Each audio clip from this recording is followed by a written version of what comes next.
Well, hello there. It's been 1 or 2 months. It's been a long time, and you'll see I'm not in a 350Z or my Lexus. I do still have my Lexus, but the 350Z is gone permanently. What we do have here, though, is a Nissan Skyline. Is it a real Skyline? We're about to find out.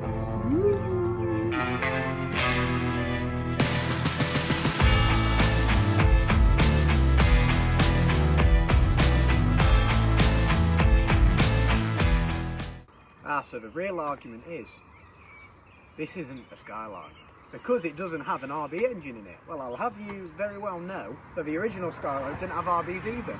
The original Skylines were built for luxury, but it doesn't piss me off this subject at all. But what we do have in here is the exact same engine as the 350Z. You do have a 3.5 litre V6 with a plenum spacer. You've got your crappy aftermarket Nismo caps for your coolant and your oil. You do have an in-gen induction kit where the air filter does sit down there, so if it starts raining it will flood the engine, you know, fun. We do have a towed alarm, which means it is old school and it is a proper vehicle.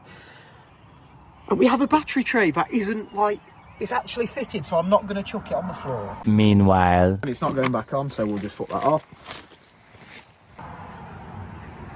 And this is why it's not a Skyline. This engine is naturally aspirated 273 brake horsepower from Japan, which was obviously the gentleman's agreement many, many years ago. Problem being is we don't think it is, we don't know what it is, but that is the gentleman's agreement. This car I've had a year now. I ended up having to sell it off, but luckily I've managed to do a video on it today. And he lets me drive it every so often. Insured, obviously. So yeah, it's a bit depressing, but she's still my baby. She's still my baby. I do miss her, but we're going to go over all the features now. Are you ready for this? So if we go to the beautiful little wheels over here we have some 20-inch Work Genosis GR204s. These are discontinued, you can't get these anywhere else. These are diamond cut on the outside. These are my babies. I'd be more upset about the wheels than the car. Moving on. So come on, follow me. Go into the passenger side, let's go.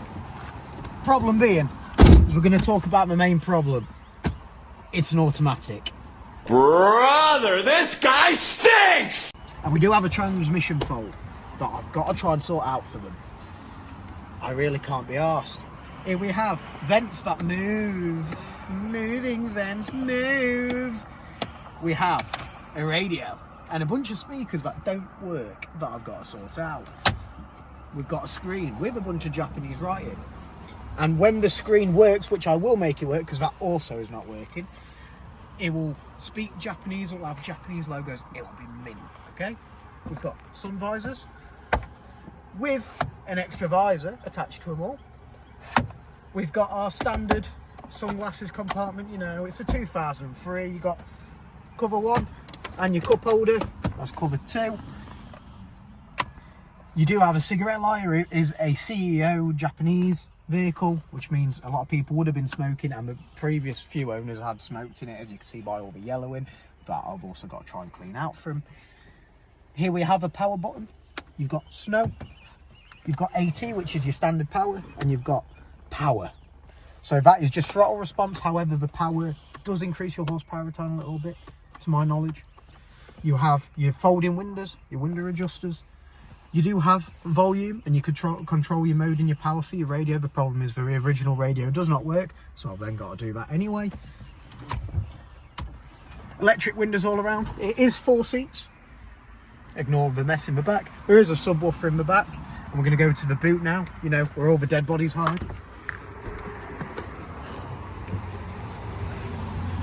Then when we go to the boot, read it and weep, children.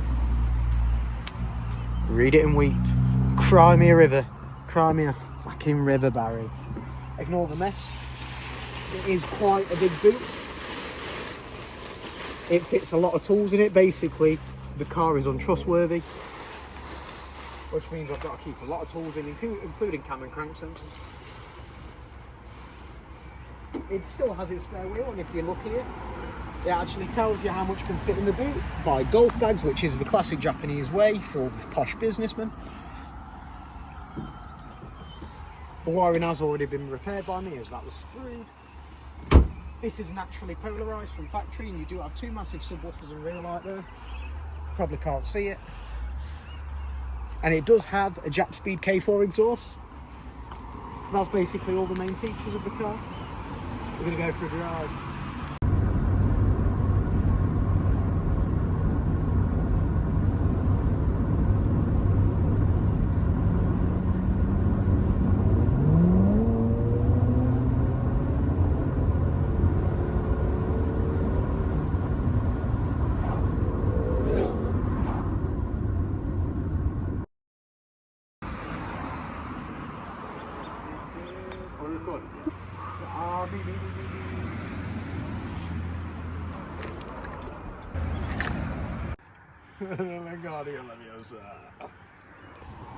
So you're going to start following me around the vehicle now. Let's go.